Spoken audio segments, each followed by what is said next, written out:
Buenas tardes, estimados académicos, autoridades del Ministerio de Salud Pública, colegas de diferentes disciplinas. La Academia Nacional de Medicina tiene hoy la gran satisfacción de tener dentro de sus invitados a la doctora Susana Serrulla, directora del CLAP, Centro Latinoamericano de Perinatología y de la Salud, que se encuentra ubicado en Montevideo, y cuya directora, de forma generosa y sabiendo nosotros los grandes conocimientos que ella tiene, la Academia Nacional de Medicina y la Comisión de la Mujer expresamente le pidió para tener este tema sobre la mesa. La idea es que la comisión nuestra pensó de que era un tema fundamental de poder discutir.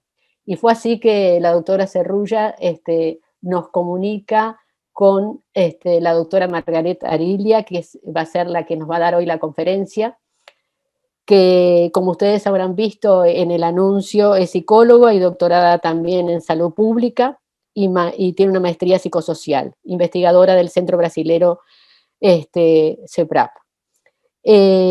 Tenemos también el honor de contar con nosotros dos comentaristas de gran relevancia. Uno de ellos es la señora Mónica Botero, periodista, escritora y directora del Instituto de la Mujer. Y para nosotros es como quien dice, le decimos la defensora de la mujer. Así que muchas gracias. Y también contamos como otro comentarista a nuestro académico Ricardo Pou, ginecólogo de gran experiencia en el trabajo de la mujer, que nos dará también otro punto de vista como un hombre que conoce y valora a las mujeres. Así que solamente esta introducción, agradeciendo a todos estén presentes y que esto sea una primera comunicación para muchas más. Así que muchas gracias y los dejo con la doctora Mónica Serrulla, Susana Serrulla, disculpe. Buenas noches a todas, buenas noches a todos. Nosotros estamos en esta plataforma, pero también veo que ya está funcionando la plataforma de YouTube, así que es un gran placer desde la Organización Panamericana de Salud, desde el Centro Latinoamericano de Perinatología, Salud de la Mujer y Reproductiva, estar en ese momento haciendo esa discusión en tan importante institución en nuestro país. Nosotros, desde que empezó la epidemia y la pandemia, nos preguntábamos todos los días qué va a pasar con las mujeres. Como saben, nuestro centro se dedica a la salud de las mujeres y sabíamos que en especial teníamos que trabajar para evitar muertes maternas y que en el centro de esta actividad, el cuidar, que siempre estuvo la mujer, alguien también cuidara de esta mujer. Un tema que nos preocupó durante toda la discusión era cómo visibilizar una pandemia dentro de una pandemia. Nosotros sabíamos que había un grupo mayoritario, acima de 60 años y más hombres, que tenían mayor letalidad, pero sabíamos también que un grupo importante de mujeres, y para sorpresa, porque no pasó en las otras regiones, un número cada vez más importante de muertes de mujeres embarazadas. Así que el tema de salud mental y mujer en la pandemia COVID-19 se tornó en el CLAP un tema de casi todas las reuniones. Y pensábamos, algo tenemos que hacer. Y Graciela, de una manera, con su liderazgo, dijo, vamos a hacer una discusión. Y nos pareció perfecto, una ocasión brillante. Pero, por supuesto, el centro no tiene todas las especialidades y todos los conocimientos. Entonces, teníamos claro que para ese tema necesitábamos a alguien que fuera capaz de hacer la traducción de todas las dimensiones del problema, de una expertise más profunda. Bueno, entonces les presento la conferencista de hoy, la doctora Margaret Arilia.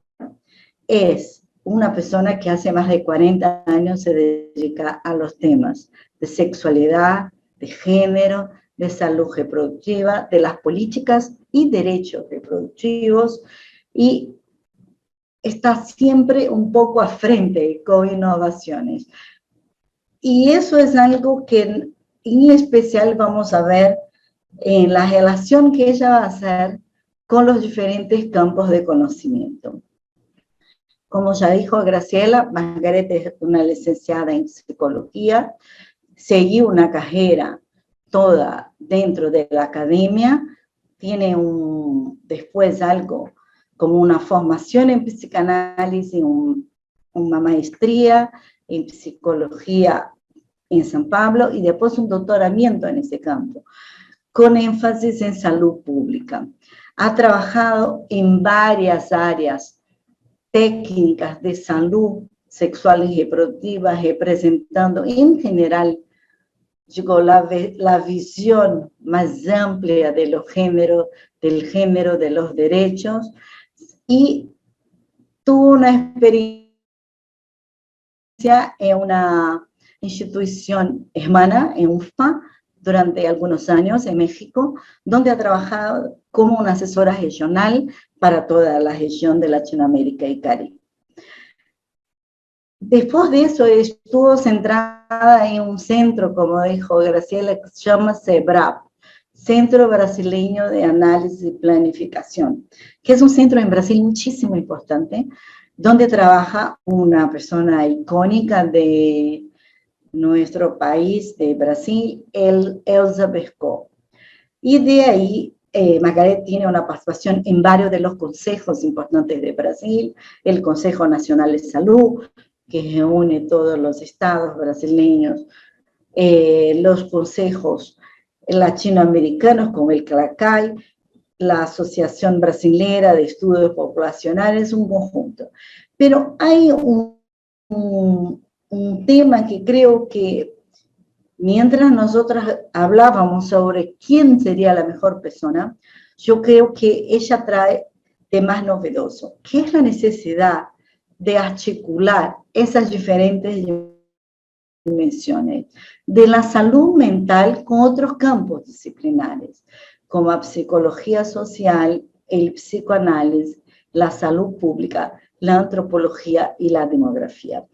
Nosotros vimos dentro de este campo y con todas esas interfaces varios de los temas que empiezan a aparecer con muchísima importancia, como la violencia, como el suicidio y otros, ¿no? Entonces, yo creo que tratar de eso con una persona que tiene esta mirada inclusiva, interdisciplinar, va a permitir que todos nosotros tengamos posibilidad de aprender y ampliar esa discusión. Yo espero también, Graciela y colegas de la academia, que nosotros sigamos con ese diálogo.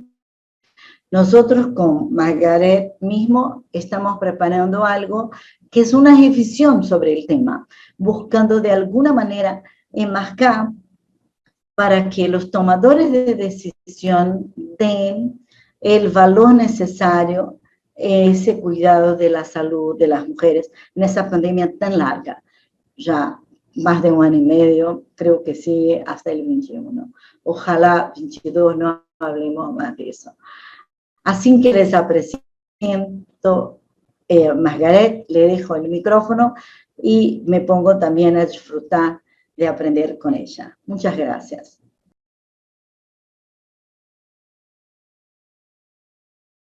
Bueno, buenas noches. Yo estoy acá y agradezco por demás la invitación que me han hecho la doctora Graciela como presidente de la Academia Nacional de Medicina de Uruguay y particularmente a través, digamos, de esta señora, ¿no?, que es realmente una referencia para todos nosotros en la región y globalmente, como una persona que nos inspira también a pensar a todo lo que se refiere a la salud de la mujer a algún tiempo.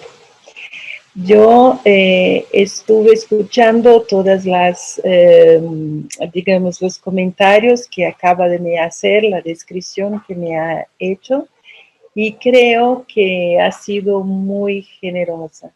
Te agradezco y así como a todos los demás componentes, digamos, de ese simposio, a la doctora Mónica Botero, al doctor Ricardo, por se dar en el tiempo para escucharme y estar con nosotros en ese proceso de inicio de conversación acerca de los dramas que están viviendo las mujeres en torno de la situación de la pandemia. Así que antes de todo les agradezco y digo que espero poder disfrutar muchísimo ahí del debate que podremos hacer, de las reflexiones que por ventura logren surgir a partir de mi intervención.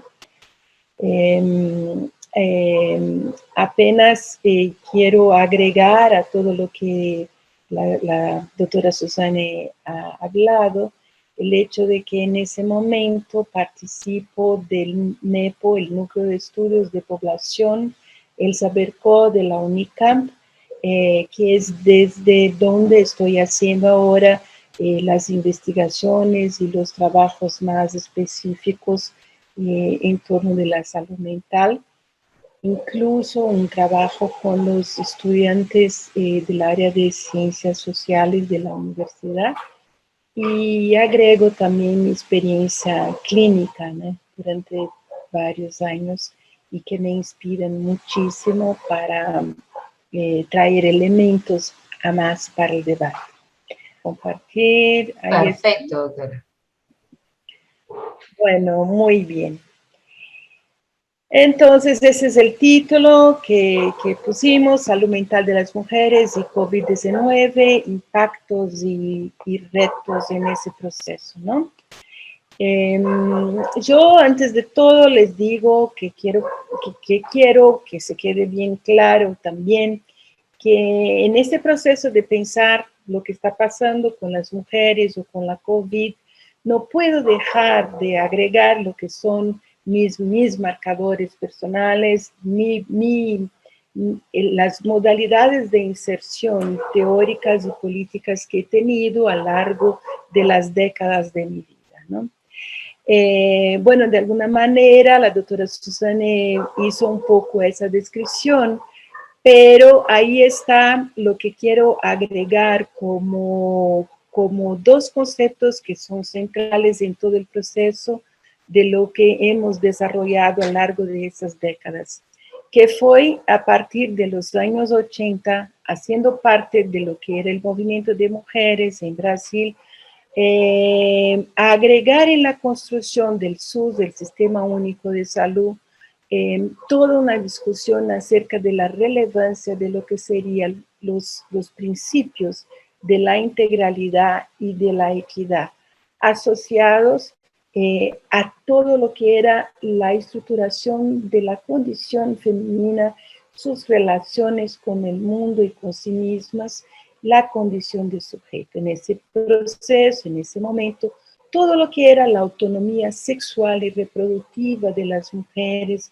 estaba destacada. Había ahí toda una intención de producción de los derechos, de la conceptuación de los derechos sexuales y reproductivos, estando en el centro de todo el proceso todo lo que era el derecho al propio cuerpo, el derecho a la salud, el derecho a la autonomía. Todo lo que Brasil produce desde los años 80 va a desaguar de manera muy expresiva en lo que fueron los procesos de estructuración de las conferencias internacionales de las Naciones Unidas, específicamente con más fuerza, la Conferencia Internacional de Población y Desarrollo en el Cairo, 1994, y Beijing, 1995. Entonces, en ese proceso sale de ahí algunas posibilidades discursivas y programáticas que van a inspirar todos los sistemas de salud alrededor del mundo, en que se queda claro que toda la cuestión de género pasa a ser extremadamente importante, porque se hablaba de las especificidades de las mujeres, de cómo eso se traducía en los varios campos y específicamente con más fuerza en el campo de la salud, y cómo también era necesario dar espacio para todo lo que eran las singularidades de cada una de las mujeres. Entonces se forma ahí, se retrata un campo sociopolítico y cultural que va a marcar incluso las desigualdades entre las mujeres. O sea, se pasa a perceber que las mujeres no eran de una forma única, no tenían una modalidad única de inserción en las distintas sociedades, pero había una serie de marcadores, creadores de desigualdades que además estaban asociadas a los estratos sociales y económicos, a las cuestiones de raza, etnia, a las distintas orientaciones sexuales y que deberían ser cada vez más, y en eso voy trabajando, y marcadas por la ética del deseo. O sea, ¿qué era lo que las mujeres efectivamente querían, pretendían desarrollar para sus propias vidas, para su entorno, y cómo diseñarían los derechos a partir de ahí? Y en ese proceso se queda muy claro que era necesario hacer la discusión sobre cuál sería el rol del Estado, cómo sería importante y cómo se haría la construcción de la justicia social, de la política y de la justicia económica. Entonces, en los 80 se quedó muy claro y de ahí en adelante no hemos podido desapegar de esa perspectiva teórica y política de ver la salud como proceso social y que va se transformando a partir del campo de las demandas del lenguaje que van se estructurando y que las mujeres han sido portadoras a lo largo de las décadas. Bueno, y eso también va a construir una visión en el campo de la salud mental, porque al mismo tiempo, o sea, en todas las áreas del conocimiento, pero también en todo lo que era la salud mental, muchas cosas empiezan a suceder. O sea, en el siglo XX, y un poquito para atrás, bueno, ya les digo que cada slide podríamos hablar muchísimo, ¿no? Pero ahí, haciendo un rápido retorno al inicio del siglo XX, empieza toda una cuestión de se hacer una discusión acerca de cómo eran las conexiones entre cuerpo y mente, cómo era la posición de la psiquiatría, cómo es que la psicoanálisis va surgiendo y cómo va poco a poco mostrando que las personas no eran apenas conciencia, las personas también mostraban conexiones con el mundo interno y que hacer esa asociación entre lo que era la sexualidad, los cuerpos, el psiquismo y los deseos era algo absolutamente esencial. Y eso es lo que la psicanálisis va a traer a partir de Freud. Y Freud va a mostrar cómo las personas, y específicamente las mujeres, que han sido un centro crucial de la formulación de su trabajo, pueden hablar a través de sus cuerpos. Ahí tienen un papel muy importante todo lo que son las histerias, pero es con ellas efectivamente que Freud relata poder describir y estructurar todo lo que va a ser su trabajo teórico, metodológico y clínico, ¿no? O sea, el cuerpo tiene sus manifestaciones. Las mujeres pueden hablar a través del cuerpo de cosas que no están siendo habladas. Y después va a ampliar y va a mostrar cómo los datos lapsos decimos, ¿no? En portugués datos falhos, los lapsos, los sueños, o sea, hay una serie de manifestaciones de un inconsciente que se expresa por varios caminos. Paralelamente, en el campo de la psiquiatría, lo que va existiendo, sobre todo ahí ya más para frente, es que después de servir como un instrumento de regulación y normatización en los países de América Latina, ese proceso ha sido muy brutal, en Brasil inclusive, en que el rol de los hospicios, ¿no?, de los manicomios ha sido crucial para hacer la exclusión de las personas que no se encajaban exactamente en las normativas específicas de una cierta manera de ser en el mundo, ¿no? Y a los pocos, paulatinamente, lo que va sucediendo es que va siendo construida una crítica a los procesos, a la visión de la psiquiatría como un eje de normatización y de adecuación y de producción, sobre todo de exclusión social, de todo lo que es exclusión social y política, de todo lo que es la diferencia. Entonces, al final del siglo XX, lo que se va construyendo es una sensibilización a necesidad de ampliar las posibilidades de manifestación de los sujetos, de la construcción de procesos democráticos que van hablando de sujetos y de comunidades y favoreciendo una fertilización entre los distintos campos teóricos, o sea, de las ciencias médicas y las ciencias sociales, y la psicanálisis va entrando cada vez más en eso. O sea, ya en los años 30, por ejemplo, Freud estudiaba y hablaba del futuro en obras, ¿no? A partir de obras como la psicología de masas y el futuro de una ilusión. Va teniendo una serie de producciones sociales que nos ayudan hasta hoy a pensar los sujetos, sus formaciones, pero también cómo los procesos sociales también son determinados a través de manifestaciones que van más allá de cada individuo, pero que tienen también componentes estructurales y determinantes del inconsciente, ¿no? Bueno, particularmente para pensar la pandemia, estoy trabajando de manera importante con algunos autores que quiero compartir. Bueno, empiezo con los dos últimos, que son los de siempre, para pensar, los de siempre digo, porque como estoy a mucho tiempo ya trabajando en esos escenarios, no puedo desapegarme de dos autoras del campo de género que son cruciales, que es Joan Scott, que va a trabajar el género como una categoría útil de análisis, y Butler, sobre todo para pensar el luto. O sea, y esa literatura ha sido muy trabajada, por ejemplo, en el Brasil, para decir, ¿no? por las mujeres, por los grupos de mujeres y por los grupos de derechos humanos, que todas las muertes importan, ¿no?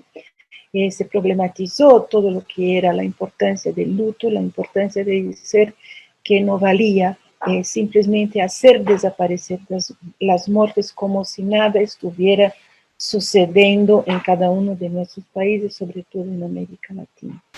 Además de eso, las cuestiones específicas para pensar el racismo, hemos trabajado muchísimo con Aquiles Mbembe, con la necropolítica, y para pensar las cuestiones más del psiquismo específicamente, hemos trabajado con Joel Birman, que muestra, que evidencia cómo cada vez más todo lo que es asociado a la pandemia debe y puede ser vista como un gran trauma. O sea, estamos viviendo traumas que son individuales y traumas que son colectivos. Y de esa manera debemos, pensar, ¿no? También he trabajado un poco con Dunker, que es un psicólogo psicanalista, que relativiza y tiene una obra que muestra cómo todo lo que estamos llamando de depresión es preciso tratarlo con un poquito más de cuidado, porque nosotros socialmente siempre encontramos una serie de personas que nos estoy deprimido. Hoy, no sé, tengo una depresión hoy, y hasta los cuadros más severos, ¿no? De grandes depresiones. Entonces hay que pensar y hay que relativizar, hay que construir una idea de que estamos llamando de depresión una serie de conductas, una serie de comportamientos, una serie de sentimientos que van siendo colocados, ¿no? En ese significante, ¿no? En esa palabra depresión, que pasa cada vez más en nuestras últimas décadas a abarcar, a significar muchas y muchas y muchas cosas, ¿no?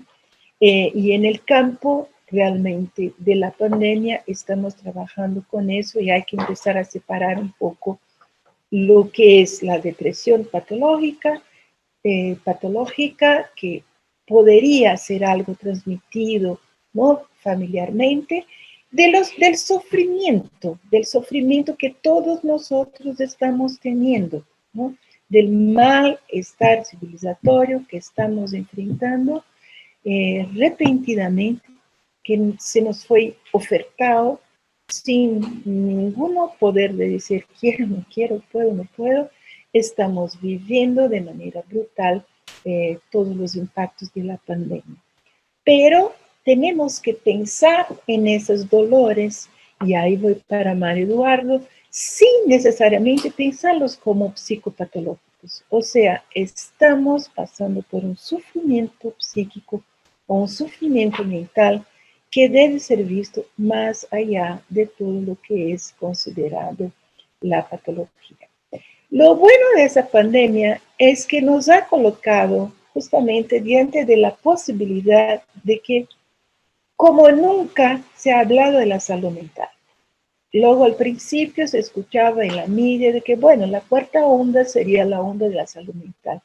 Y yo digo que no, los problemas o las cuestiones de salud mental están desde el principio, o sea, desde el anuncio, desde las primeras imágenes que empiezan a surgir en la tele, en las medias sociales, están a nuestro alrededor, nuestro miedo, nuestras piernas, nuestras incertidumbres, las angustias, el no conocimiento, el no saber cómo se comportar, cómo agir, las pérdidas de trabajo, de proyectos, las pérdidas de contacto, ¿no? La pérdida del contacto con los cuerpos, con nuestros amores, con nuestros afectos, ¿no? Entonces, estamos viviendo algo que es absolutamente, desgraciadamente original, absolutamente global, absolutamente contundente.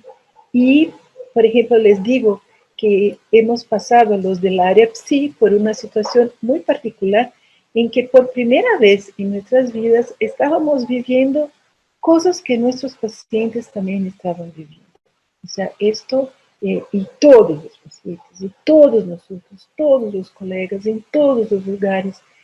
Entonces, una experiencia dramática y que nos ha puesto a pensar, ¿no? ¿Qué es, cómo vamos a producir efectos a partir de eso? Y lo que empezamos a ver en la clínica de una manera general y que Birman aglutina de una manera, resume, condensa de una manera bastante importante. Y eso se ha visto entre hombres y mujeres con algunas, con todos, con algunas énfasis. Entonces, por ejemplo, pánico. La síndrome de pánico fue lo primero que empezó a aparecer en todos los lugares por donde estábamos. Con los síntomas que ustedes conocen, no es necesario decir. Si quieren, después en el debate volvemos. Síntomas hipocondríacos, ¿no? O sea, todo lo que era dolores y problemas aparecían como necesarios de ser medicados. Y ahí estoy colocando depresiones severas y melancolías absolutamente entre aspas porque empiezan a surgir, y estoy hablando de 1 año y medio, ¿no? Ya, entonces empiezan a surgir lutos mal solucionados, ¿no? Hay que considerar acá lutos mal solucionados de todos nosotros pasando por lutos, ¿no? Pero hay que considerar que la mayor parte de las muertes en todo el mundo son de hombres.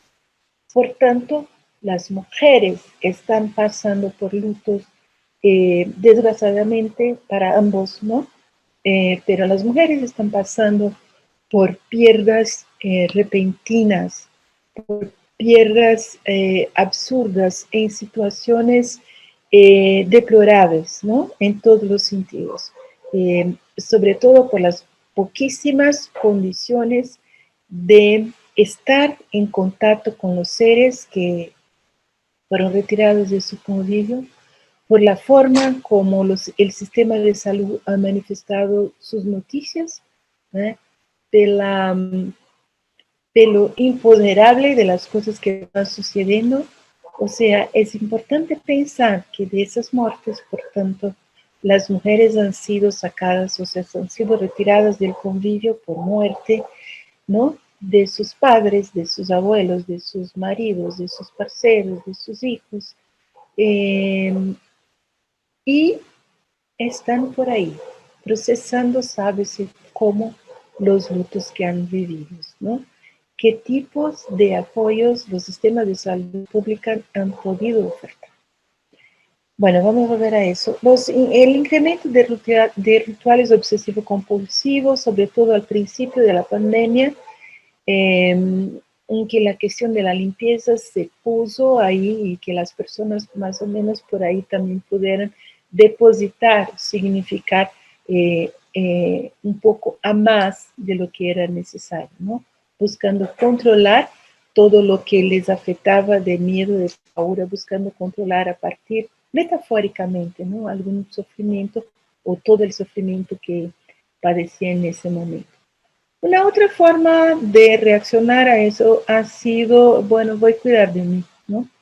Y el uso de Internet, por un lado, o muchas cosas de fiestas online, pero también hay que pensar como nosotros en general hemos salido muy rápidamente a escuchar palestras, lives, sin parar, ¿no? Que hubo un momento que al principio decimos, bueno, pero ¿qué es eso? ¿Por qué estamos así, nos dedicando incansablemente a todo eso?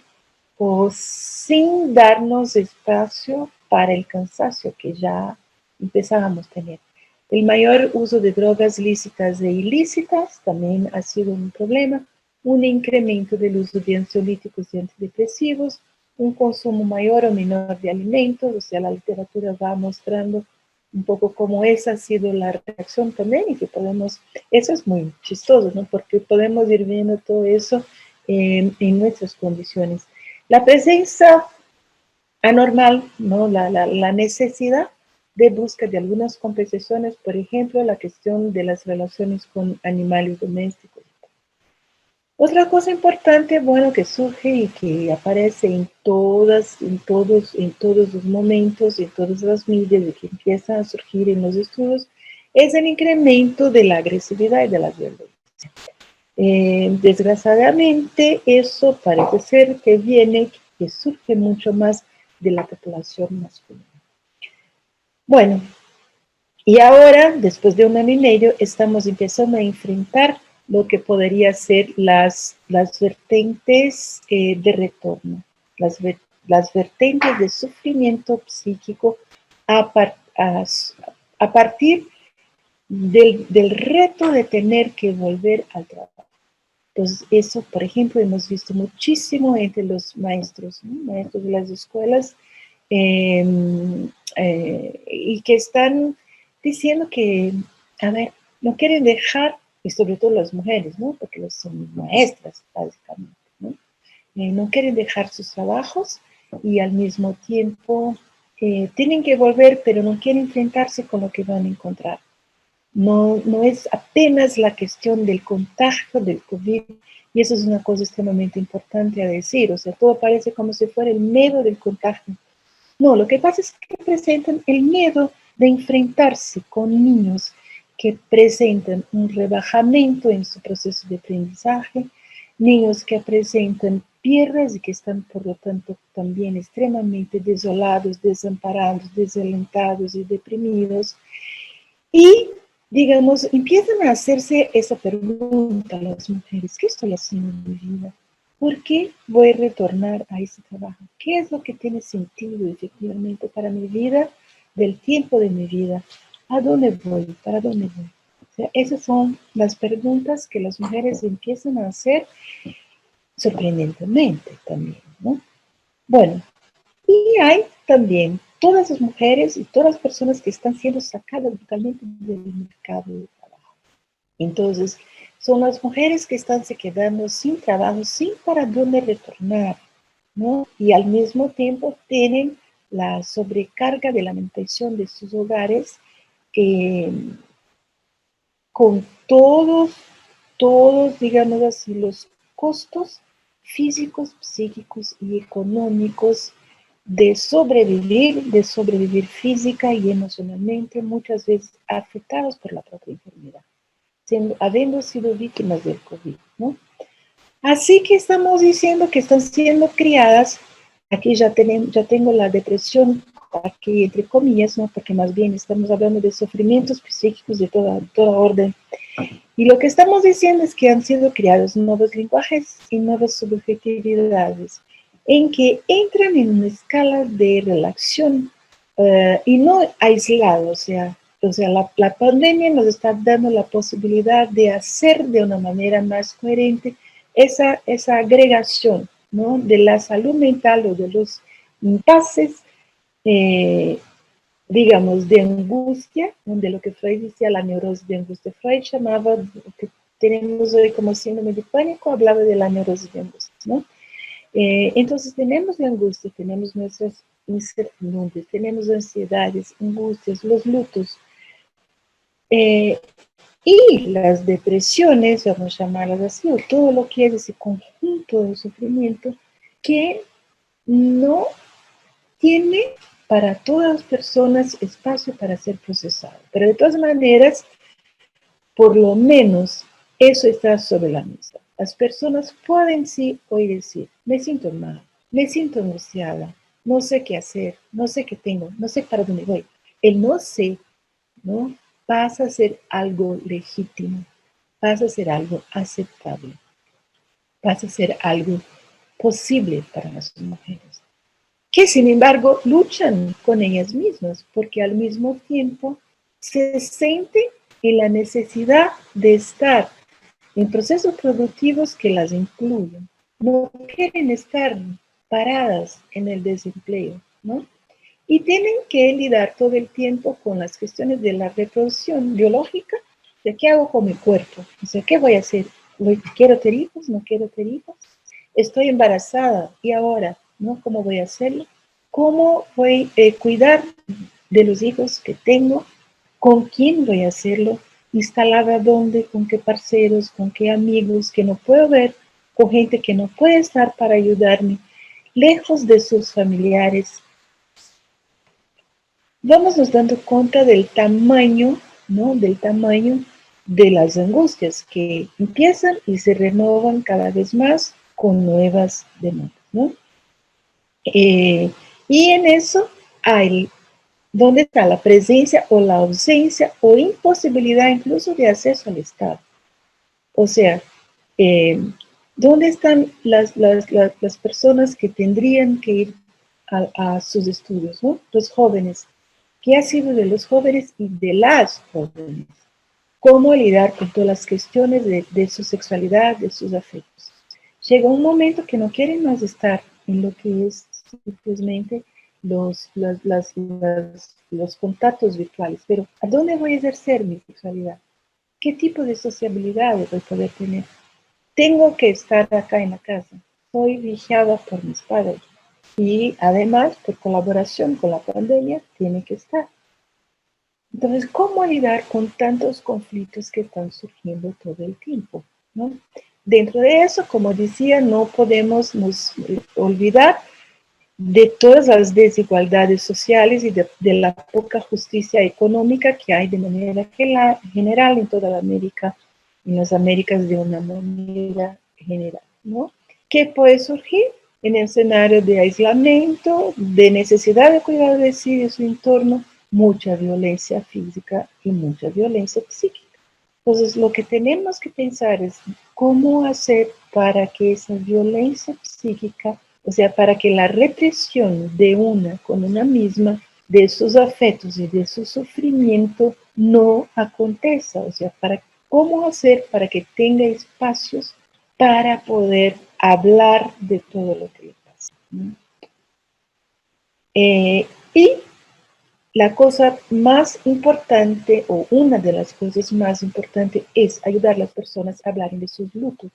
Hay que dejar a las personas hablar. Hay que tener escucha para eso. O sea, puso incluso en letras diferentes, porque los lutos y la luto y melancolía es una obra muy importante de Freud de 1917, en que él va a colocar, bueno, hay un luto, hay un proceso que es un proceso de trabajo, él lo define así. Es un proceso de trabajo en que uno tiene que, de alguna manera, se deshacer de la articulación que tenía con su objeto de amor, ¿no? O sea, objeto, les digo como decimos en la área psi, ¿no? O sea, mi amor, de aquel o aquella, aquella cosa, puede ser un trabajo, ¿no? A que devoto mi energía, mi libido. O sea, si tengo que afastarme por infección, por COVID, tengo que dejar mi trabajo. O para colaborar con la pandemia, tengo que dejar mi trabajo. No puedo estar con mis amigos, ¿no? Y estamos hace 1 año y medio viviendo los lutos muy reales de la pérdida efectiva por muerte de personas muy queridas. Estamos perdiendo la presencia, los afectos, estamos viviendo el luto del distanciamiento de afectos y de personas queridas, de cuerpos queridos y también de proyectos de vida, ¿no? O sea, estamos, y los jóvenes, esta semana escuché, bueno, hace 4 años que estoy en la universidad, de los cuales 2 pasé en físico, ¿no? Y 2 prácticamente, más 4 meses, 3, 4 meses, en EAD, en ensino a distancia. Mi sueño de vivir lo que es la vida universitaria está arruinado. Bueno, ese está arruinado, puede tener un peso mayor o menor, pero hay que dejar esa persona hablar para que pueda, digamos, poder elaborar ese luto y no tener que enmarcarse después en una depresión ahí sí más fuerte, como una gran melancolía nada más es que es luto mal trabajado, o eventualmente en un suicidio que puede suceder más. Las melancolías Freud definen como un penoso desánimo, una interrupción del interés por el mundo externo, una pérdida de la capacidad de amar, una inhibición generalizada de las actividades de la autoestima y una autorrecriminación excesiva, ¿no? ¿Por qué me dejé contaminar por el COVID? ¿Por qué yo y no los demás? ¿Por qué tengo que estar en eso? ¿Por qué eso me sucede ahora? ¿Por qué tengo que haber perdido mi padre, mi hijo, mi amor, ¿no? Mi futuro, mis planes, mi carrera, mi trabajo? ¿A dónde voy? Bueno, aquí muy rápidamente, no sé, ya ando hablando mucho. Bueno, mujeres profesionales de salud.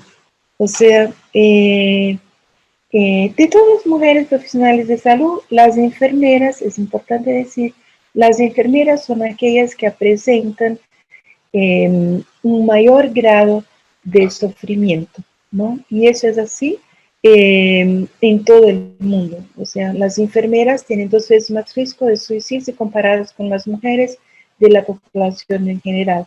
He acompañado un caso de un suicidio de una mujer en la ciudad de Diadema, de una enfermera que luego al principio de la pandemia trabajaba activamente con apoyo del sindicato local por la defensa de sus condiciones de trabajo, por ganar más mascarillas y más EPIs de una manera general, ¿no?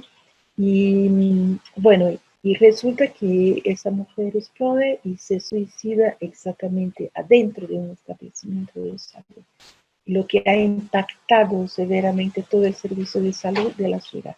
Entonces estamos nos confrontando con cuestiones de ese tipo. Recordar que los trabajadores de salud, especialmente las enfermeras, son básicamente una categoría femenina, ¿no? Mujeres embarazadas. Bueno, de ante de todo eso, ¿qué ha pasado?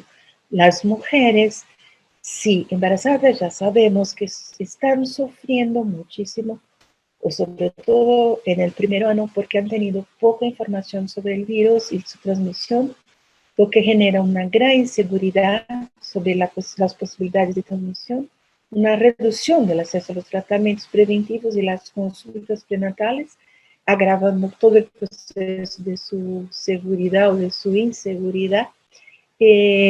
Muchas sufren muchísimo por el miedo de una nueva pérdida en el caso de abortos espontáneos, mucha inseguridad en relación al parto en sí, tanto por las condiciones de la pandemia como las condiciones concretas. Bueno, todo el tema del acceso al parto ya ha sido trabajado muchísimo en todos los países y resulta que una variable más ha colocado mucho más miedo, riesgo y riesgo de desarrollar problemas psíquicos mayores, ¿no? Por ejemplo, en Brasil hubo un estudio realizado en Ceará con 1.041 mujeres embarazadas y que reveló que se triplicó la ocurrencia de trastornos de salud mental, ¿no?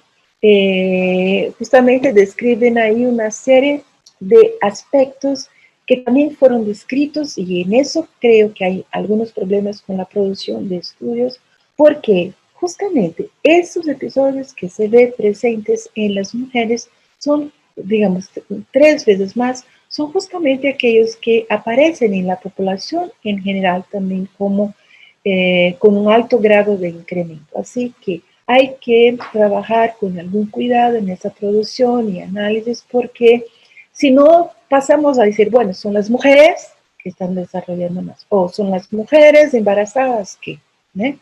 O como en muchos estudios, por ejemplo, se ve que en algunos casos de Estados Unidos, por ejemplo, bueno, fueron los grupos de hispánicos o de mujeres hispánicas o negras en que empiezan a aparecer un número mayor de sufrimiento psíquico. Bueno, también hay que ver si esas personas viven en las mismas condiciones de vida que las mujeres blancas, o sea, ¿por qué van a tener más miedo, más incertidumbre, más miedo del desempleo, más desamparo?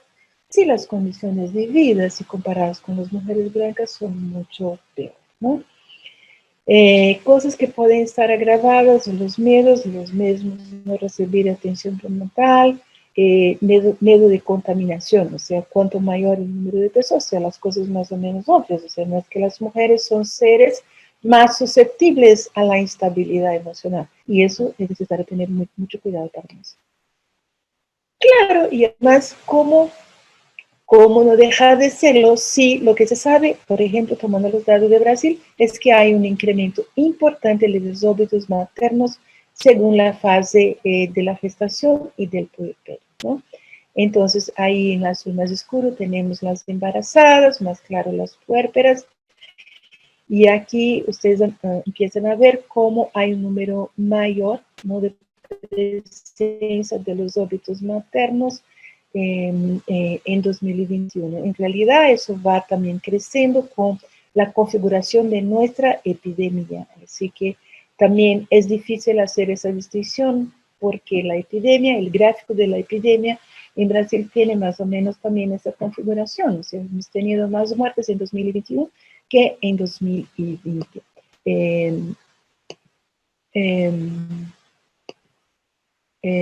Aquí les doy la serie histórica de muertes maternas en el segundo trimestre del embarazo. Entonces también es una cosa compleja porque también hemos visto, bueno, muchos casos ignorados, el número de muertes maternas en primer trimestre no se apunta, pero ahí sí, en el segundo y especialmente en el tercer trimestre es que hay un incremento de las muertes maternas, ¿no? Y con todo eso no podría dejar de ser, estamos viendo, ¿no?, de una manera general, y parece ser que mayor entre las mujeres, un mayor consumo de ansiolíticos y de antidepresivos, ¿no? Todo indica que sobre todo entre las mujeres y las mujeres mayores, como les decía, hay que recordar también que son las que están quedando, que están teniendo que lidiar con las pérdidas, ¿no?, de la población masculina que se murió o que se enfermó y que están bajando sus condiciones de vida de una manera significativa, ¿no? Por ejemplo, acá tenemos en el caso de Brasil, haciendo una comparación, hemos tenido eso de una manera general, no es apenas para las mujeres, pero hubo un aumento de 2019 a 2020 de 12% de medicinas, y para antidepresivos, estabilizadores de humor, prácticamente 14% en el consumo de medicamentos. Muy bien. Ahora, una de las cosas que hemos intentado trabajar ahí también en la universidad es, desde hace 3 años, hemos intentado tratando, ¿no?, de trabajar y abordar las cuestiones del suicidio, intentos suicidios, de automutilación y suicidios en la población de una manera general. Brasil no es uno de los países de peores números para el suicidio, pero de manera importante que quiero decirles que acá, de resto como todo el mundo, el mayor número de suicidios sucede con la población masculina. Entre las mujeres, lo que se observa es un número mucho mayor de intentos suicidas, pero que va creciendo. Y entonces es ese fenómeno que estamos también tratando de mostrar y queremos comenzar a trabajarlo de una manera coincidente con lo que los objetivos de desarrollo han colocado, o sea, han trabajado los elementos de suicidio como indicadores de salud mental. Y para nosotros, a mí me parece que estamos intentando de tomarlo como indicativo de existencia de sufrimiento psíquico, o sea, no apenas tratarlo como un caso individual, pero observar en qué ciudades, en qué comunidades, en qué barrios, en qué estratos, en qué tipo de desigualdades estamos viviendo donde ese fenómeno se manifiesta. Por tanto, estamos tratando de trabajarlo como un síntoma social, ¿no? Y nos ha sido muy interesante escuchar de Marx. Marx fue, antes de Durkheim, ha sido un primero teórico que ha mostrado, ha trabajado el suicidio, increíblemente el suicidio como una cuestión de producción social, y toma el ejemplo de una mujer que embarazada se ve obligada a abortar por la presión social que podría tener diante del hecho de la gravidez, ¿no? Bueno, de una manera general en el mundo, en 2020 ha habido una disminución significativa de los suicidios. Sin embargo, en el año 2021 hay un incremento de empezar a ver la hipótesis de empezar a haber un incremento de la práctica de los intentos suicidas, esto sobre todo entre mujeres. Por ejemplo, en Brasil hay relatos, ¿no? Hay relatos, por ejemplo, en la universidad, relatos en secretarías de salud de pequeños municipios, bueno. Y esa situación es así en general en el mundo, ¿no? Excepto en China y algunos países orientales, los suicidios masculinos son un fenómeno más presente. Ahora, en Japón, con la situación de COVID, ha habido una inversión y ahí también hay un síntoma social, porque las mujeres empiezan a perder puestos de trabajo, muestran la ansiedad por aislamiento y empieza a crecer las tasas de suicidio. Entonces, lo que necesitamos saber es de investigaciones calitativas. ¿Dónde y cómo y a quién la pandemia irá a afectar y hasta qué punto entra o podrían entrar los intentos suicidas y los suicidios como una respuesta límite para esa situación, ¿no? Acá les traigo muy rápidamente un cuadro de los suicidios en Japón de enero a noviembre, y lo que me interesa aquí de este gráfico es mostrarles, a ver, vamos a quedarnos mirando específicamente la curva que es color, o sea, el amarillo aquí más oscuro, y aquí tenemos esa curva que es de las mujeres, la línea continua de los hombres, y lo que tenemos es que aquí en octubre del año pasado hubo un pico en la muerte, en los suicidios de mujeres. O sea, es el momento en que más se aproxima las muertes de los hombres con las muertes de las mujeres. O sea, diferente de acá, que se distanciaban mucho más al medio del año, ¿no?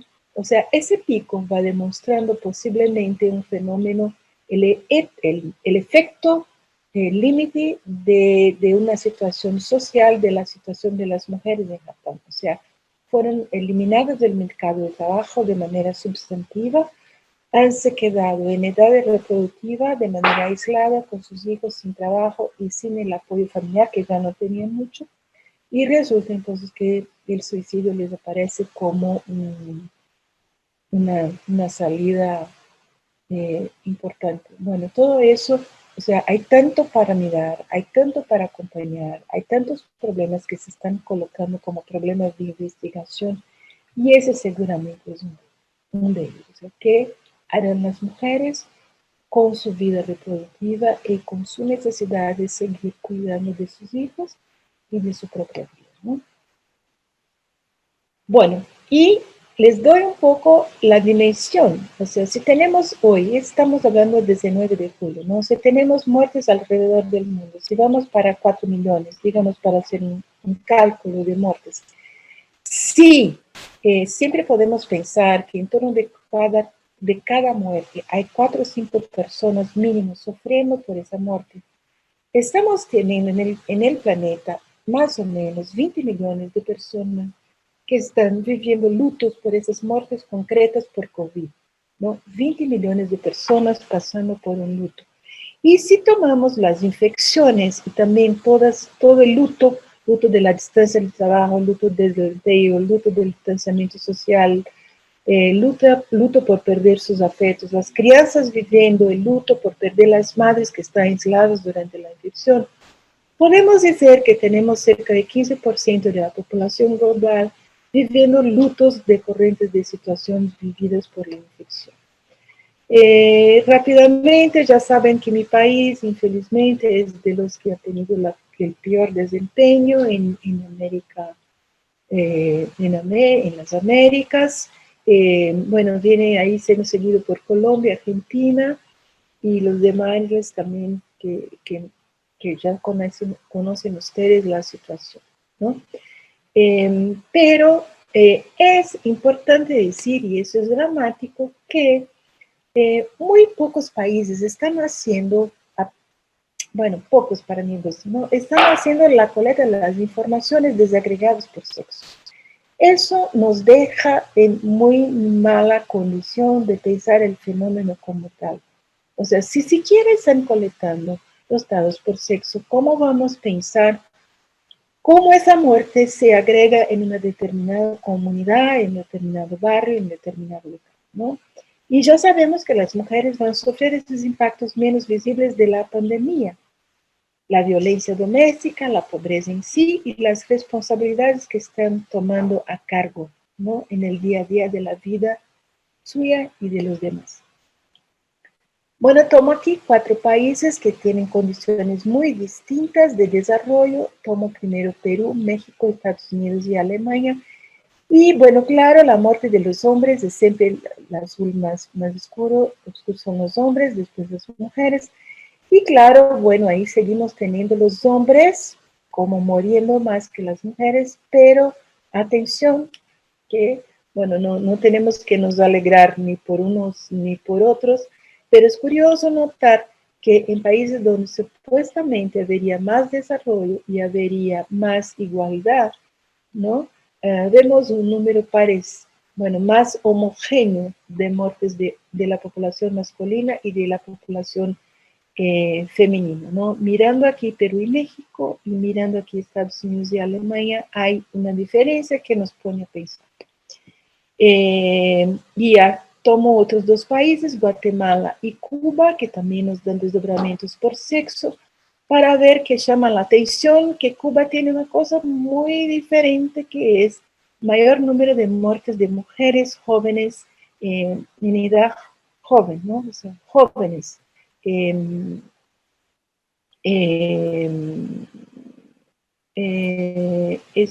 Disculpa, no es mayor, pero la diferencia es menor. Es eso lo que quiero mostrar. O sea, hay una menor diferencia de muertes de jóvenes de los 2 sexos, jóvenes en Cuba, ¿tá? Aquí los jóvenes. Y bueno, si tomamos Guatemala, podemos ver las importantes diferencias desde siempre, ¿no? O sea, ¿qué está pasando con las mujeres y qué está pasando con los hombres? ¿Y quiénes son las mujeres que dependían de estos hombres? Porque supuestamente si no están en la calle, estarían ellas desempleadas. ¿Cuáles son sus condiciones de sobrevivencia? ¿Cuál era el papel de los hombres en esas familias? ¿Cómo están lidiando con sus esferas familiares? ¿No? Bueno, aquí COVID, embarazo, bueno, en mi país vergonzosamente es lo que más se destaca, o sea, muertes durante el embarazo por país, ¿no? O sea, tenemos Brasil acá, un número terriblemente grande, después tenemos Dominicana, después tenemos Haití, ¿no? Dos, y, y eso, o sea, claro, con un número de eso, no sé, una cosa son las mujeres embarazadas en Brasil, otra cosa serán las mujeres embarazadas en Alemania, o las mujeres hispánicas o negras de Estados Unidos, ¿no? Entonces, eso es lo que tenemos que ir pensando, eh, que los resultados no son tan generalizados, ¿no? Esto voy a pular, ya dice varias de esas cosas. Ese también. Bueno, aquí entonces nos quedamos con algunos datos muy generales que nos hablan de la cuestión de la vida reproductiva. Empiezan a surgir algunos ejemplos, por lo menos en Brasil, de que en algunas ciudades crecen la mortalidad, los números de la mortalidad en general, pero bajan el número de nacimientos. O sea, hay un estudio acá que en 6 municipios del estado de São Paulo que ya se puede notar una baja significativa en los números de los nacimientos, y eso es una cuestión. O sea, las mujeres estarán dejando de usar contraceptivos, van a querer utilizarlos. De todas maneras, ¿cómo hacer llegar los contraceptivos? ¿No quieren usarlo o no están pudiendo acceder a los contraceptivos? ¿Y qué tipo de dramas subjetivos de esas cuestiones les van a traer? El aborto, la misma cosa. Y acá, algunas cuestiones asociadas, ¿no?, a la violencia más específicamente, ¿no? O sea, una vez que la violencia de género y la violencia doméstica ha aumentado, ¿no? Hay que mirar cómo las mujeres están solas, ¿no? Están distantes, como ya dije anteriormente, de las redes de apoyo y de sus profesiones, ¿no? Entonces, incluyendo un tema más productor de estrés, que es cómo convivir con el estresor y con la pérdida de la entrada económica posible, con la muerte de aquellos que pueden componer la renta de las familias. ¿Cómo entonces lidiar con eso? O sea, a mí me parece que la principal es que tenemos... ¿Aló? Me parece que la cosa principal es pensar cómo seguir pensando las cuestiones conjuntamente de los distintos determinantes sociales, pobreza, género, raza, color, etnias, orientaciones sexuales, edad, y cómo los sujetos estructuran y reaccionan a ese proceso sin dejarse posicionarse de manera submetida. O sea, lo que estoy pensando es cómo hacer para que esos sujetos estoy hablando de las mujeres, ¿no? O identificadas con el femenino, cómo hacer para que puedan solucionar o soportar lo que viven y seguir produciendo vida, ¿no? ¿Cómo hacer una ruptura con lo que sería la pulsión de muerte? Hay una cosa muy psicanalítica para vernos de todos y darnos espacio a la vida. ¿Cómo hacer la ruptura, ¿no? Lo que pensamos es que esas propuestas no podemos pensar, ¿no?, en dejar que las mujeres sean penalizadas, ¿no?, por estar en esa posición y tener que cuidar de sí mismas y de sus entornos. Entonces tenemos que tener y seguir pensando cómo crear una política de cuidado, una gestión del Estado que sería un Estado que cuida, con ampliación de la visión del cuidado que no sea asociado apenas al femenino, ¿no? Entonces, ¿cómo hacer esa recuperación, ese resgate, ¿no? El asunto es que tenemos que hacer esa reconstrucción buscando restablecer posibilidades de creación de nuevos proyectos de vida para esas mujeres que no pueden ser penalizadas, que puedan criar también a sus familiares y proyectos sociales, recordando que todos y todas estamos viviendo en condiciones de producción y superación de lutos y pérdidas. Estamos produciendo lutos, no sé, viviendo la producción de lutos, pero tenemos que identificar y valorar y fortalecer posibilidades de producción de vida en esos procesos, ¿no? Tenemos que tener un horizonte de por lo menos próximos 10 años. Y las respuestas tienen que ser para sujetos, familias, comunidades y gobiernos, considerando las perspectivas generacionales, sociales y económicas, con una atención muy especial a los jóvenes, sobre todo, o a las jóvenes, ¿no? ¿Cómo? Yo creo que hay que promover la escucha del femenino en centros de atención psicosocial para la condición femenina. A mi ver, tenemos que resgatar esa expresión que fue mucho usada en los años 80 y creo que ahí así incluso salimos de lo que es la mujer y tratamos de pensar lo que está identificado con el femenino. Tenemos que fortalecer esa expresión desde antes de las mujeres, o sea, que ellas no se queden sometidas a la dolor, al sufrimiento o al proyecto de cuidar. O sea, sí va a hacerlo porque ella misma va a quererlo, pero también sin esquecer de sí misma, ¿no? Y tenemos que pensar en los procesos de transformación que son sociales, en términos de pensar políticas públicas que puedan valorar y revalorizar las mujeres frente a esta epidemia de lutos, de violencia, incertidumbres y desamparo que enfrentamos en todos los campos de nuestras vidas. Bueno, les dejo por acá, hoy hablé de más y bueno, vamos al debate. Quiero dar la palabra ahora, primero de todo, a Mónica y después a Ricardo. Así que, si les parece, Mónica, adelante, somos todos oídos. Tengo que confesar que me inhibe un poco hablar ante tantos prohombres y promujeres de la salud, de la academia, del conocimiento, tantos profesores que conozco no por ser colega, sino por haberme dedicado al periodismo de salud durante muchos años. Y bueno, saludo particularmente a mi amigo, el doctor Turnes, que fue mi mentor en periodismo de salud, y bueno, los resultados no son su responsabilidad. A la doctora Arilia, bueno, en primer lugar, felicitarla por su exposición.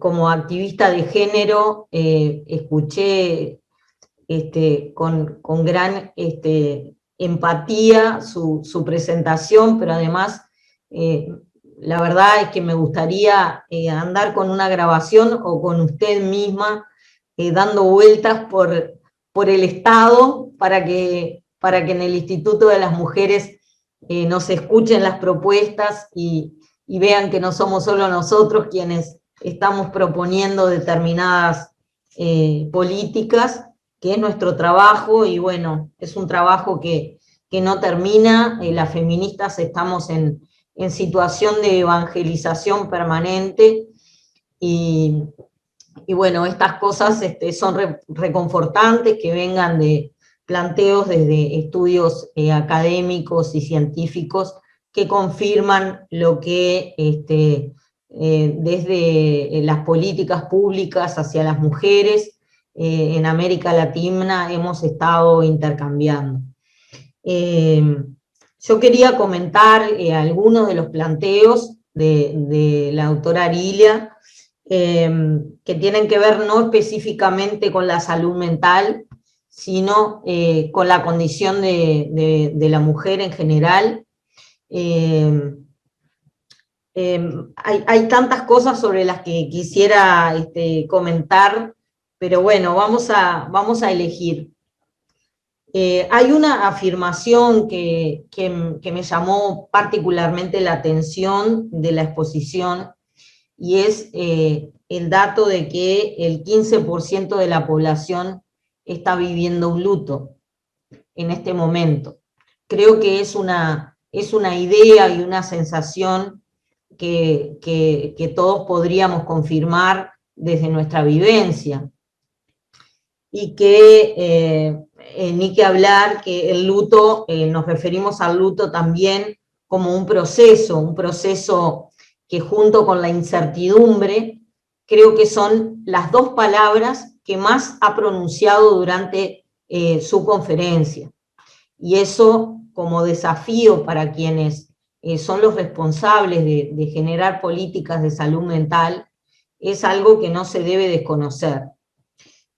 Sin embargo, tenemos que sumar esas dos informaciones a otra consideración que hizo la doctora, que es que las mujeres sufren impactos menos visibles de la pandemia.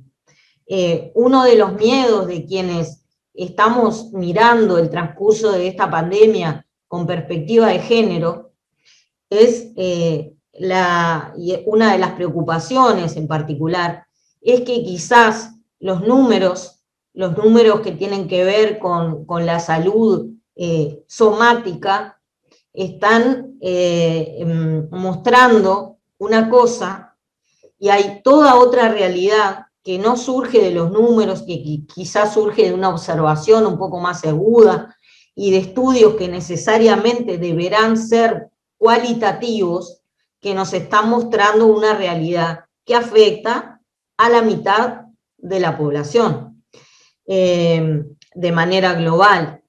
Una de las cosas que sucede en el Uruguay, y por eso me atrevo a convocar a la academia que está aquí escuchando, a la academia médica además que está aquí escuchando, es el hecho de que todo el tiempo se habla de honrar el trabajo de los profesionales de la salud que están en la primera línea de lucha contra la pandemia. Todo el tiempo se habla de los trabajadores de la salud y de su compromiso y su sacrificio. Lo que no se dice y cuesta, y algunas lo estamos diciendo y algunos, pero nos cuesta hacer visible, es que si nosotros le sacamos todos esos disfraces de astronautas de los trabajadores de la salud, lo que vamos a ver son caras de mujeres de una manera infinitamente mayoritaria.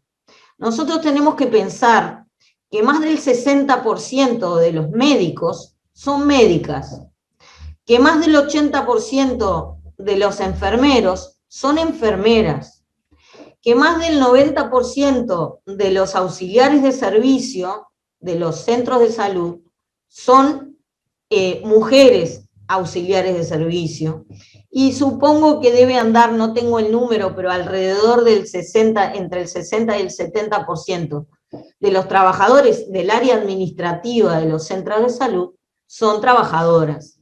Por lo tanto, los trabajadores de la salud son mayoritariamente trabajadoras de la salud, médicas, enfermeras, funcionarias administrativas y auxiliares de servicio, que además, por situaciones culturales y tradicionales, se han puesto al hombro el sostén psíquico y afectivo de las personas que están internadas con la enfermedad, particularmente aquellos que enfrentan situaciones más dramáticas y extremas. Creo que todos hemos visto en las redes sociales, en los medios de comunicación masiva, a las enfermeras y a las médicas tomando de la mano a enfermos que están en el CTI, comunicándolos, prestando sus celulares para que se comunicaran con sus familiares, para que los vean, mostrándoles cómo están pasando, todo lo demás. Me parece que esa es una visibilización necesaria para empezar a entender qué es lo que está pasando y por qué tenemos que hablar de una pandemia también para las mujeres. Y esto también explica por qué la doctora Arilia hablaba de que las mujeres sufren impactos menos visibles de la pandemia. El otro punto de invisibilidad viene con los cuidados. Es la otra gran área invisible de los desafíos que están teniendo específicamente las mujeres durante esta pandemia. El área de los cuidados, ¿qué significa? Todos hemos tenido que teletrabajar, pero algunos, creo, han teletrabajado más que otros y otras. ¿Qué quiere decir esto? ONU Mujeres Uruguay, junto a la empresa Opción Consultores, hizo un estudio el año pasado, al principio, en los primeros meses de la pandemia, para saber cuál era el mayor desafío de las mujeres uruguayas durante la pandemia. Todos pensábamos que la violencia doméstica en particular, iba a tener un impacto muy importante en los problemas, en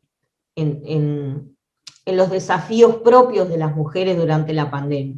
De hecho, el Instituto de las Mujeres que yo dirijo tiene a su cargo la única área en que atiende a la población, nada más y nada menos, aunque sea la única, es en respuesta a la violencia de género. Nosotros hemos comprobado, lo tenemos en los datos de nuestro servicio de atención, que atiende a unas 3.800 mujeres al año, en 33 servicios a lo largo de todo el país, además del 0800 4141 y en los centros de 24 horas, en los mal llamados refugios por violencia doméstica, hemos visto que las formas de violencia han aumentado, que se hacen cada vez más cruentas y más violentas, y han aumentado por lo menos las mujeres que están pidiendo ayuda. Eso no quiere decir que la violencia haya aumentado, quiere decir, por lo menos, indica que hoy hay más mujeres que piden ayuda. Eso es bueno también. Como decía la doctora, los problemas, la depresión, la melancolía, los lutos mal resueltos, son situaciones que estuvieron siempre.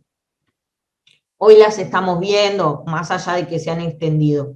El tema de la violencia de género, los abusos hacia los niños y niñas, son un fenómeno que también ha estado siempre y que ahora se está visibilizando, y que muy probablemente los estudios no los tenemos en el país, durante la pandemia y por la necesidad de confinamiento hayan aumentado.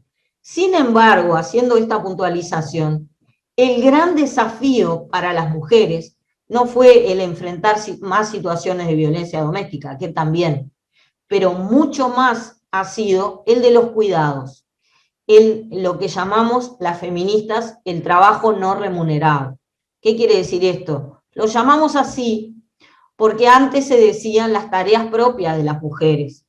Eso que damos por sentado, que las mujeres lo hacen porque naturalmente lo hacen, que es ocuparse de la casa, cuidar a los niños más pequeños y a las niñas, asistirlos en sus tareas escolares. Con la pandemia, esto se implicó un desafío mucho mayor, porque los niños estaban en casa, porque no iban al club, porque no tenían actividades sociales, y porque en muchos casos las ayudas externas que la clase media, las mujeres de la clase media pueden acceder, como una trabajadora doméstica, también hubo que suprimirlas. Pero aún así, teniendo esa ayuda, el trabajo no remunerado de las mujeres no significa solamente limpiar y lavar, sino tener en su cabeza el funcionamiento y la administración de la casa, y también el cuidado de los niños y las niñas pequeñas, y los que precisaban ayuda, por ejemplo, para el Zoom, para asistir a las clases de manera virtual. ¿Quién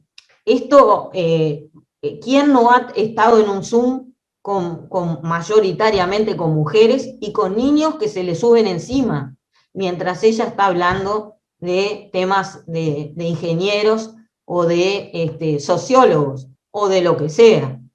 Eso ha significado hay un trabajo que le hizo la Comisión Interamericana de Mujeres de la OEA, que señala que si el tiempo de las mujeres siempre se considera elástico, hoy, durante la pandemia, ese elástico está estirado hasta que ya no puede, hasta que ya no tiene más de dónde tirar.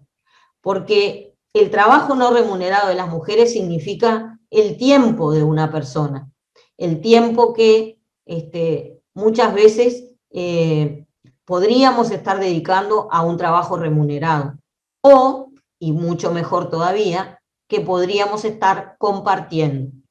Creo que una de las enseñanzas o uno de los derroteros que tenemos que tener en la política pública, como bien lo decía la doctora y coincidimos todas las mujeres que hacemos política pública con perspectiva de género, es pensar que en la salida de esta crisis, la dimensión de los cuidados en cualquier política que pensemos para el mundo laboral y para la organización del mundo social es fundamental.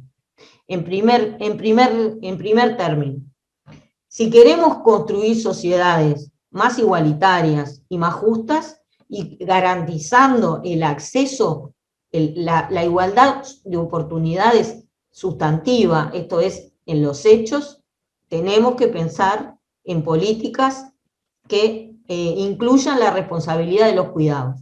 Por parte del Estado, sí, en una medida, pero no serviría de nada una política de cuidados con aporte del Estado y generada por el Estado, si a la vez no se fomenta una política de corresponsabilidad en los cuidados. Porque si no, vamos a seguir viendo y haciendo políticas para cosas de mujeres, estoy haciendo comillas, como serían los cuidados en cuidado de niñas y niños y de la casa. Si no fomentamos, como decía, una corresponsabilidad. La corresponsabilidad tiene incluida el concepto de la justicia.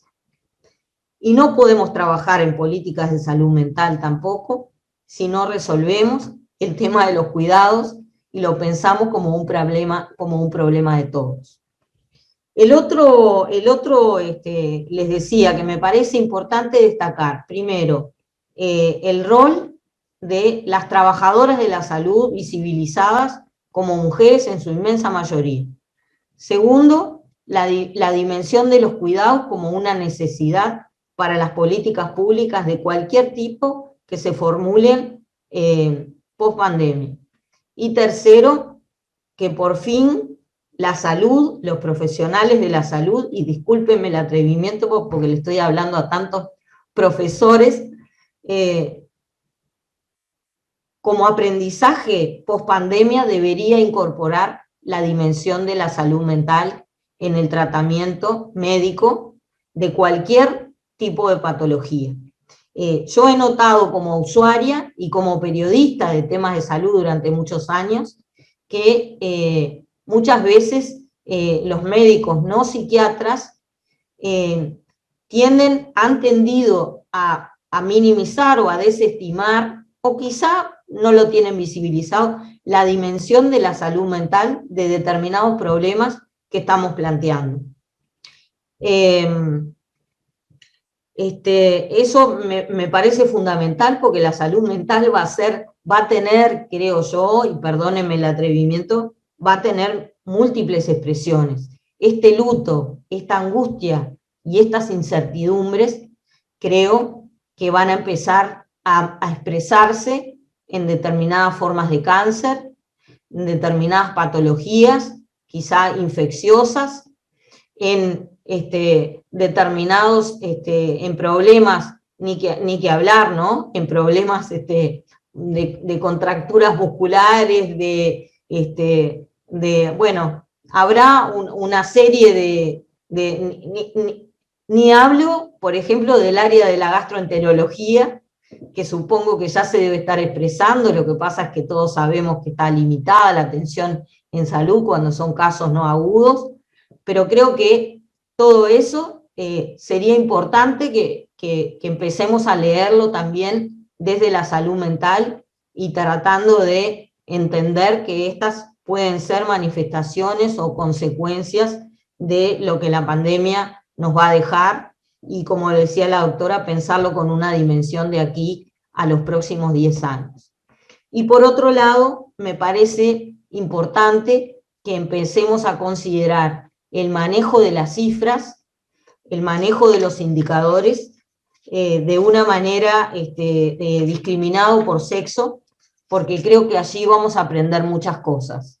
El otro día tuvimos una conversación informal con el doctor Pou de cara a esta conferencia, y él me decía de su interés por formarse un poco más en temas de género y por dónde podía empezar.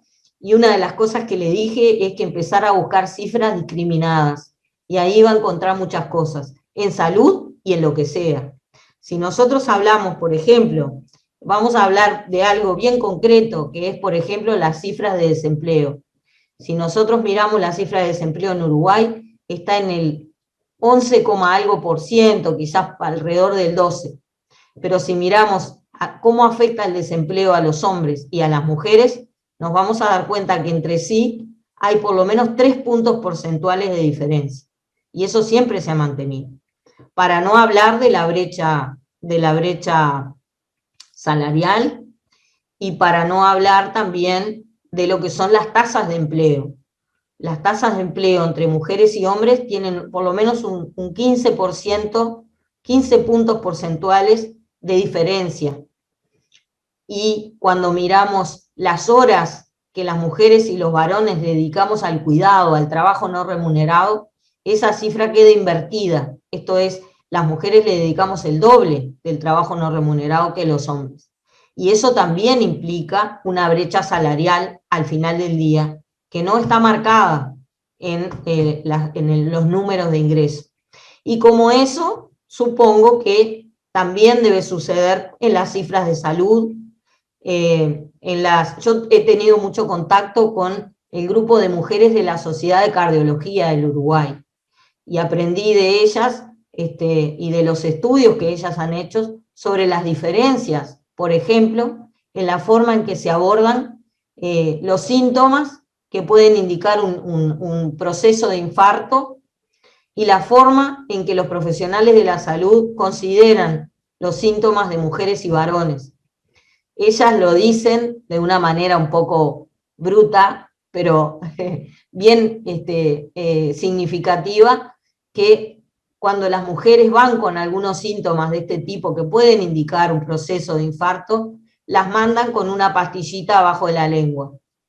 Y a los varones se lo considera como, bueno, se le hace el electro y otros procedimientos más para descartar que el proceso no sea de infarto. Entonces, me parece que hay formas, primero, la dimensión de la salud mental, que nos parece importante que sea abordada, y segundo, considerar que las mujeres y los varones marcamos cifras diferentes, pero también es importante verlas, esas cifras, para entender algunos fenómenos que, como ha caracterizado a los fenómenos específicamente femeninos, han resultado invisibles a los números y también a la economía, ¿no? Estamos hablando aquí de salud, pero muchas de estas cosas se consideran en la economía. Si miramos también la economía de la salud,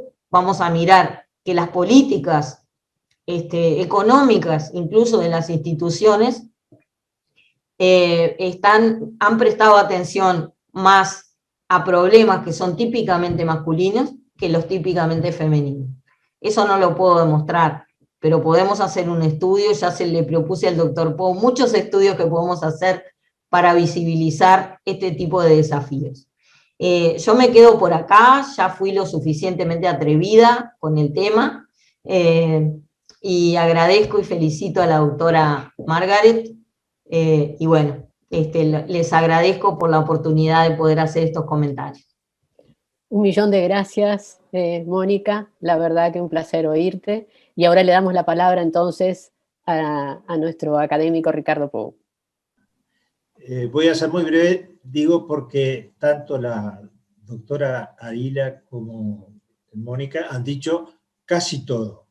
Y curiosamente, en casi todo estoy de acuerdo, o por no decir en todo. Y me siento en parte culpable porque formo desde hace medio siglo parte importante del grupo de personas, de profesionales de la salud que atienden especialmente a las mujeres, y sí, yo creo que hemos estado en falta muchas veces. Mi única razón de estar presente y de hablar brevemente con ustedes es que llevo casi medio siglo de ejercicio de la ginecología. Y en tanto ginecólogo me considero un interlocutor privilegiado de la mujer. Día a día me sorprende más la importancia de las enseñanzas que he recibido de los diálogos con mis pacientes. Estas mujeres que han dialogado conmigo provienen de medios socioeconómicos diversos, en diferentes etapas de la vida, en circunstancias de salud o enfermedad, con atribuciones de género diferentes, y sin embargo, ellas me han transmitido algunos elementos que me atrevo a decir propios de su psicología, y que voy a reseñar como nota, por decir así, optimista frente a esta situación tan global, tan dramática y tan negativa como la que hemos y estamos viviendo. A mí no me cabe duda que las mujeres tienen mucho mayor resiliencia que los varones. No necesito definirlo, pero voy a enfatizarlo, la capacidad para afrontar las crisis o las situaciones potencialmente traumáticas y no solo asumirlas, sino salir fortalecidos de ellas. Creo que tienen una enorme entereza para afrontar situaciones que implican sufrimiento y riesgo de vida. Eso puedo dar fe porque he estado junto a ellas en tales circunstancias. Tienen creatividad para plantear alternativas de salida ante condiciones complejas. Tienen una resuelta decisión que creo que no la tenemos nosotros los varones para poner en práctica las conclusiones a las que han llegado. Tienen capacidad para compartir, más aún si se trata de diálogos entre mujeres, experiencias y expectativas, lo cual es interesante a la hora de planificar cosas. Ni que hablar, la generosidad de su entrega personal, hasta el arrojo, podría decir yo, cuando se trata de proteger a los semejantes. Ya Mónica hizo mención a las profesionales de la salud, y yo agrego, bueno, en el plano doméstico, las jefas, a veces únicas de hogar, que cuidan no solamente a sus hijos, sino también a sus padres y a sus nietos. Esa tendencia que he admirado siempre y que pongo énfasis en este momento, esa tendencia de las mujeres a establecer redes colaborativas horizontales, más que redes jerárquicas que son más propias de la estructura masculina. Creo que poco a poco, en la medida en que las mujeres han tenido mayor participación en la sociedad y en las empresas, esas redes colaborativas horizontales se han puesto más de manifiesto. Creo que tienen un especial carácter abarcativo y comprensivo en el encare de las situaciones colectivas. Creo, y eso no necesito explicarlo porque lo acabamos de comprobar, tienen claridad y contundencia a la hora de la comunicación. Por eso, entre otras cosas, es que son tantas las buenas periodistas y comunicadoras.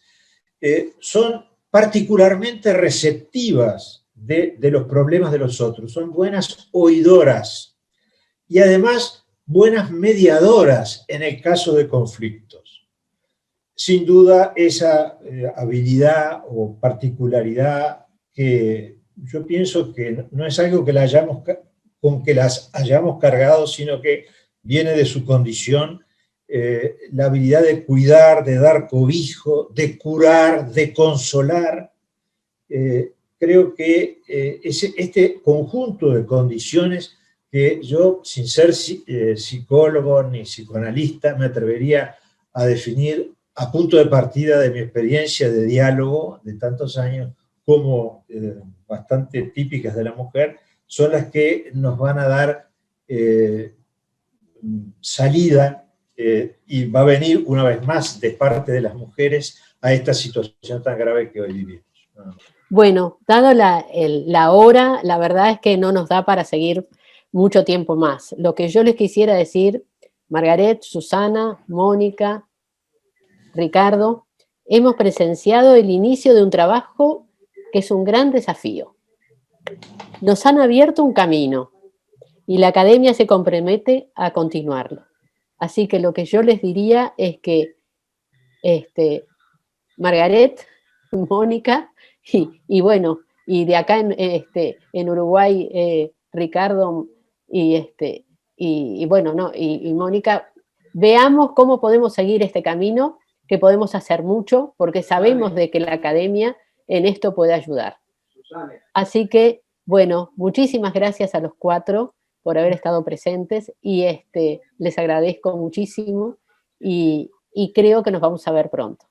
Y continuaremos, en todo caso, por mail esta discusión, si ustedes están de acuerdo. Muchas gracias a todos los presentes, muchas gracias a todos. Hasta luego.